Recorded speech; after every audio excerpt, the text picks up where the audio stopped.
Everyone, स्वागत है आप सभी का मेरे YouTube channel sisters love Maithili blogger में। तो ये व्लॉग है मेरा गांव का। जैसे कि मैंने आप लोगों को इससे पहले वाले व्लॉग में बताया था कि मुझे सडनली गांव आना पड़ गया था। तो उसी दिन का व्लॉग मतलब सॉरी उसके नेक्स्ट डे का व्लॉग है ये, सुबह सुबह का। तो गाँव की सुबह कितनी प्यारी होती है, देख सकते हैं आप लोग। पूरा हरियाली, मतलब पूरी जगह हरियाली फैली हुई है। और यहाँ जो इससे पहले आपने चिड़ियों की आवाज़ सुनी होगी, तो वो मैंने इसमें कोई एडिटिंग नहीं किया हुआ है, बिल्कुल ओरिजिनल आवाज़ है वो। फिर उसके बाद यहाँ मैं आपको दिखा रही हूँ, ये मिर्ची का पौधा है, तो मेरी सासू माँ ने लगाया हुआ है ये। ये बहुत ही पुराना पौधा है, मतलब पुराना क्या, हाँ 3-4 साल पुराना है ये। तो इसमें जो जितनी भी मिर्च होती है ना, हम लोग जब भी गाँव आते हैं तो तोड़ के लेके जाते हैं यहाँ से। और मेरे दिल्ली में भी जो पौधा मैंने लगा रखा है मिर्ची का, तो इसी मिर्च का वो बीज है। तो अब देखते हैं वो कब तक निकलती है उसमें मिर्ची। फिर उसके बाद यहाँ मैं आपको दिखा रही हूँ छोटी-छोटी चीज़ें जो मेरी सासू माँ ने घर पे ही, मतलब आँगन में लगाया हुआ है। ये है साग है ये, लेकिन कौन-सा साग है मुझे इसका मतलब पता नहीं इसका नाम। चलिए इसके बाद मैं आप लोगों को दिखाती हूँ, ये पौधा तो सभी को ही पता होगा, ये है पुदीने का पौधा, जो कि इसका नाम मुझे भी बहुत अच्छे से पता है। फिर इसके बाद ये है अरबी का पत्ता, और ये कटहल का है शायद। और फिर ये है गुड़हल का फूल, जिसमें छोटी-सी कली निकली हुई है अभी। तो ये कौन-सा फूल है, मुझे इसका नाम याद नहीं आ रहा है अभी। तो मेरे साथ क्या है ना, मैं ना बहुत ही कम पौधे का नाम और बहुत कम पेड़-पौधों का नाम जानती हूँ, उतना मुझे नहीं पता है। फिर उसके बाद मैं आ गई थी अपना जो मेरा रूटीन होता है लेमन टी बनाने का। फिर मैं आ गई थी सबके लिए लेमन टी बनाने के लिए। तो इसमें आप देख सकते हैं ढेर सारा लेमन ग्रास जो डला हुआ है। तो ये मेरे ससुराल में इसका बहुत ही अच्छा पौधा है, बहुत दूर तक फैला हुआ है ये। तो मैं आप लोगों को भी ज़रूर दिखाती, लेकिन ये हमारे जो बाहर का बगीचा है ना, तो उसमें लगा हुआ था। तो क्योंकि हमारे उधर ये होता है कि अब बहुएँ वग़ैरह जो होती हैं, वो बाहर नहीं निकलती हैं ज़्यादा। हाँ, शाम के टाइम निकलती हैं, अब दिन के टाइम में बहुत सारे लोग जाते रहते हैं, तो अच्छा नहीं लगता है। तो बस इसीलिए मैं नहीं शूट कर पाई उसका। फिर कभी मैं दोबारा गाँव आऊँगी तो आप लोगों को ज़रूर दिखाऊँगी, बहुत ही अच्छा लगता है उसका पौधा। फिर बस अब मैं यहाँ लग जाऊँगी किचन की सफाई करने के लिए। तो जैसे कि मैंने आप लोगों को बताया था कि मेरी सासू माँ का अभी हाथ थोड़ा ठीक नहीं है। उनके हाथों में अचानक ही स्वेलिंग आ गई थी बहुत ज़्यादा, तो उसी का ऑपरेशन वग़ैरह हुआ था उनका। तो बहुत हालत ख़राब है हाथ की, तो इसी वज़ह से ये पूरा किचन फैला हुआ है, वरना अभी अगर वो ठीक रहती हैं, तो पूरा किचन इतना चमकता रहता है ना, मतलब अभी तो लग ही नहीं रहा था कि वही किचन है ये। तो मैंने सोचा मैं आई हूँ, तो थोड़ा बहुत मैं भी साफ़ कर देती हूँ। तो यही होता है। अब फिर अभी बहुत दिनों से मेरे मतलब ससुर जी हैं, वो काम कर रहे थे किचन में। अब क्या करेंगे, जब लेडीज़ ठीक नहीं होगी, तो आदमी को ही करना पड़ेगा और कोई ऑप्शन ही नहीं है।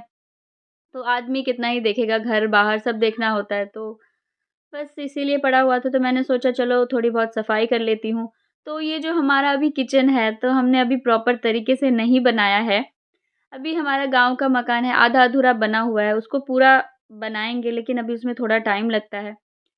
तो क्या होता है, आप कोई चीज़ शुरू करो ना, तो धीरे-धीरे करो तो ठीक रहता है, इकट्ठे में थोड़ा बजट ज़्यादा गड़बड़ हो जाता है, तो इसीलिए हम लोगों ने सोचा धीरे-धीरे करेंगे। तो अभी आधा-अधूरा घर बना हुआ है, तो आप लोग प्लीज़ इसको इग्नोर करिएगा, उतना अभी साफ-सुथरा नहीं है यहाँ पे। तो बस यहाँ मैंने सभी डब्बों को अच्छे से साफ कर लिया है, खूब अच्छे से चमका दिया है। तो मैंने इन सबको गर्म पानी में सर्फ़ डाल के रख दिया था थोड़ी देर के लिए, तो बस उसी में ही साफ़ हो गया ये। उसके बाद फिर मैं थोड़ा बहुत काम करके थक गई थी, तो सोचा सबके लिए नाश्ता बना लूँ, खुद भी नाश्ता कर लूँ। तो नाश्ते में बस मैगी बनाऊँगी आज मैं, और कुछ भी नहीं बनाऊँगी, क्योंकि जब आप थके रहते हो ना, तो सबसे ईज़ी मैगी ही लगती है। और पता नहीं क्या होता है, गाँव में आओ ना, तो आपको हर एक चीज़ का टेस्ट अलग ही लगता है। मेरे साथ ये होता है, गाँव की मैगी भी मुझे इतनी टेस्टी लगती है ना कि क्या ही बताऊँ। तो बस मैंने नॉर्मली इसमें प्याज़ और टमाटर बॉयल करके ही डाला था। वैसे ही डाल के बस मैगी बना ली, इतनी यम्मी मैगी बनी थी ना, गाँव की हर एक चीज़ में स्वाद ही अलग हो जाता है। तो बस यहाँ फिर मैंने नाश्ता वग़ैरह करके सारा सेटअप कर लिया था, तो आप लोगों को फाइनल लुक दिखाती हूँ मेरा किचन। तो ये दीवार वग़ैरह है, उसका तो मैं अभी कुछ नहीं कर सकती हूँ। फिर यहाँ जो मेरे हाथ में था वो मैंने किया, तो ये स्लैब मैंने अच्छे से चमका दिया है बहुत। ये जो आप ये देख रहे हो कवर जो है, तो ये हमारा डाइनिंग टेबल जो बाहर लगा हुआ है, ये गैलरी में लगा हुआ था, उसी का कवर था। तो ये थोड़ा बहुत फट चुका था, गंदा हो गया, तो मैंने इसी को साफ़ करके इसी में ही यूज़ कर लिया। अब क्या होता है, कोई चीज़ भी फेंक दो ना, तो उससे अच्छा होता है कि आप उसको यूज़ कर लो, तो उसी से ही मैंने सबको डेकोरेट किया अच्छे से। फिर उसके बाद मैं नहा धो के रेडी हो गई थी। तो यहाँ मैं आप लोगों को दिखा रही हूँ कि मैंने साड़ी पहनी हुई है। तो हमारे यहाँ क्या होता है ससुराल में और मायके में सीधा पल्लू करके ही साड़ी पहना जाता है। तो बस फिर उसके बाद मैं आ गई थी नहा धो के खाना बनाने के लिए। तो खाने में आज मैं सिंपल सा ही बना रही हूँ, आलू और तोरी की सब्ज़ी और दाल है ये। फिर उसके बाद यहाँ मैं आप लोग को दिखा रही हूँ, यहाँ फूल तोड़ के रखा हुआ है। तो अभी पूजा तो मैं नहीं कर रही हूँ, मेरी सासू माँ भी नहीं कर रही है, तो अभी ससुर जी हैं वही कर रहे हैं, क्योंकि दुर्गा पूजा शुरू हो चुका है। दुर्गा पूजा में किसी न किसी को पूजा तो करना ही होता है। फिर उसके बाद इस बार मेरा क्या हुआ, पूजा ना तो मैं गाँव में ही कर पाई, ना दिल्ली में ही कर पाई। तो चलो देखते हैं क्या ही होता है, दिल्ली पहुँच के देखती हूँ। ये है मेरी क्यूट सी प्यारी सी भांजी है, मेरी ननद की लड़की, उनकी छोटी बेटी है ये। ये बहुत ही क्यूट है ये, आप इसके साथ मतलब रहोगे ना बहुत ज़्यादा अच्छा लगता है। तो ये किसी भी राइम्स पे ना उस पे एक्टिंग कर रही थी, तो मैंने वो राइम्स को डिलीट कर दिया है, बस इसकी एक्टिंग रख ली है आप लोगों को दिखाने के लिए। तो यहाँ ये सारे बच्चे हैं, मौज-मस्ती कर रहे हैं। तो ये व्हाइट कुर्ते में जो है ये मेरी बड़ी भांजी है, वो आशी है, उसके बाद जो है वो भी मेरी भांजी ही हैं। मतलब वो हैं मेरी इनकी बुआ जी हैं ना, उनकी जो बेटी हैं, उनकी लड़की थी वो। और ये तो इन लोग इसको तो आप जानते ही हैं, ये मेरी गुंडी बेटी जो है छोटी वाली। तो अभी क्या है, बच्चे ना सारे धूप में इधर-उधर इतना खेल रहे हैं ना, इतना कूद रहे हैं, इसीलिए हम लोगों ने बच्चों को फ़ोन दे के घर में बिठाया है ज़बरदस्ती। फिर ये टाइम था शाम का और हम लोग आ गए थे अपने नानी सास के यहाँ, मतलब इनके मामा के यहाँ। और फिर यहाँ दावत चल रही, जैसे कि मैंने आप लोगों को बताया था मेरी नानी सास का जो देहांत हो गया था, उन्हीं का 13वीं है ये। तो उसी में हम लोगों के गाँव की तरफ इसको भोज बोला जाता है। तो जैसे हम लोगों के गाँव में जो भोज होता है ना, तो वो जो आदमी वग़ैरह होते हैं, वो लोग कपड़े खोल के खाते हैं खाना और धोती पहन के खाना होता है, नीचे में बैठ के खाते हैं। तो ये सब रूल जो होता है ना, आज तक भी फ़ॉलो किया जा रहा है।